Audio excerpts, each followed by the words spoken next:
Hello guys, I hope wherever you're watching us from, you're having a great time. This is AfriPost and welcome to today's video. Now, South Africa is always known to have very interesting moments in Parliament. And in fact, one of the periods when these interesting moments always appear are after the president has given his State of the Nation address. Now, this year, there was a State of the Nation address that was delivered where Ramaphosa gave his plan for the year. However, during this speech, one opposition politician, John Steenhuisen, came up and really castigated Ramaphosa and talked about certain projects that they were proposing and kind of demonstrated disgust of the projects that Ramaphosa was kind of proposing in some of the rural areas. Now, I want us to watch this clip where Ramaphosa came on and replied John Steenhuisen, castigating him and telling him that he was being racist in his comments. Let's watch. I was truly hurt when I heard the reference from the leader of the opposition, Mr. Steenhuisen, having said that those that he saw in Gauteng, who buy clothes from Jet, I was truly hurt because I am one of those, yes, who believe that a remark like that is inherently racist.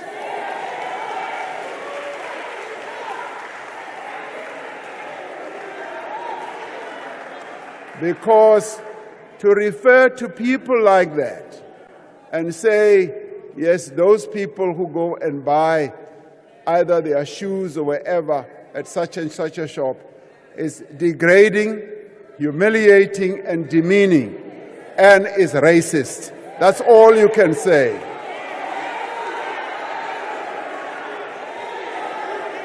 But what they do not realize is that Tintswalo's story is not over. We are not done yet with Tintswalo because we are still going to improve Tintswalo's life. Just as our journey as a nation has become better as we move ahead, because we have traveled far and have achieved much, but we have much further to go. We are clear about the progress that we have made, the challenges that we face, and the actions that we must now take. That is why we will continue, as we must, as we have always done, to build a better life for all of democracy's children. In conclusion, I wish to extend my gratitude. I want to extend my gratitude, yes, to all of you, including the leaders of various political parties. Whether what you may well have said was insulting or not, I do forgive you as well. In the course of the debate yesterday, I made a gesture that would probably fall foul of the Rule 52 of the joint rules.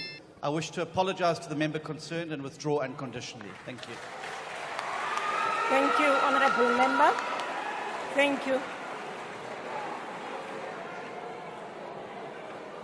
I welcome this opportunity to respond and touch on a number of issues to the State of the Nation address and to respond to many issues that were raised during the debate.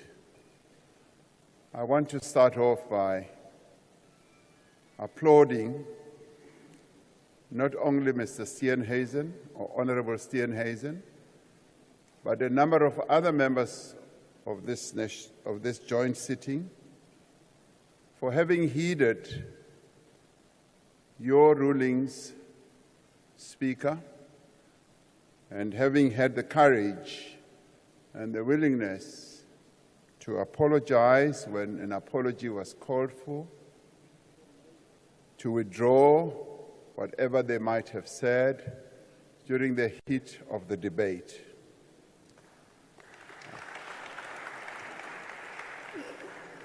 It is through respecting one another as South Africans and as leaders of our people who represent those people here that we are able to advance the democratic culture in our country. In the State of the Nation address, I said that as South Africans, we have, over the last 3 decades, been on a journey together to achieve a new society. And we've been working arduously together to achieve this. We've been building a new society that's rooted in the equality promised by our Constitution, equality of rights, of fundamental freedoms, and of opportunity. Since attaining our freedom 30 years ago, we have been on what Steve Biko called a quest for true humanity. For us, true humanity means a South Africa that protects and cares for its most vulnerable, a South Africa that guards its hard-won constitutional freedoms, and a South Africa in which every person is able to realize their full potential.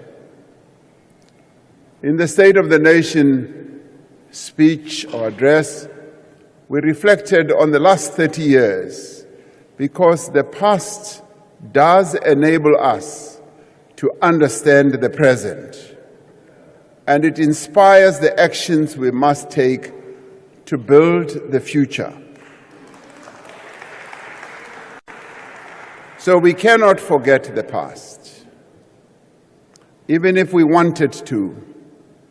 The past that we've been through as a nation, having gone through colonialism and apartheid over 342 years,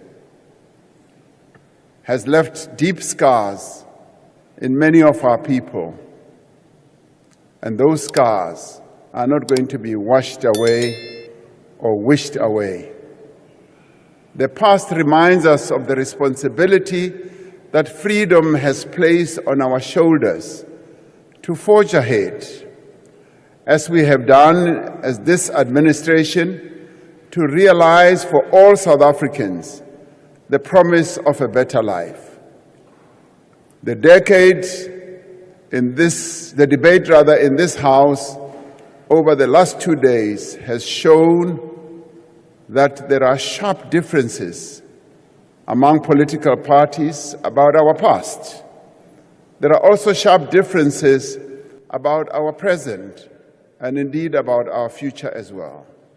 Now, from the clip, it is evident that Ramaphosa was not pleased by what John Steenhuisen said. You know, opposition politicians, in many ways, they are formed in a way that they want to always criticize anything that the government is doing, whether it is good or bad. But in this case, I think DA's party leader, John Steenhuisen, got on the wrong side of Cyril Ramaphosa. We must understand that South Africa is a nation that is really delicate, especially when you're talking about the question of racism. We understand that there are whites living in South Africa and there are South Africans. There are also blacks who are also native South Africans. So these two groups, when they come together, there is always that tension that people always experience. But then again, when we roll it back to the economic situation in South Africa, we understand that major drivers of the economy in South Africa are owned by individuals who are white and not black. And many of them tend to also favor employment towards white people. This has created tension in South Africa, and it has been an issue that many people have talked about for quite some time. So it is very important that anybody who is really aspiring to get that high office to be very careful of the speech that they're doing.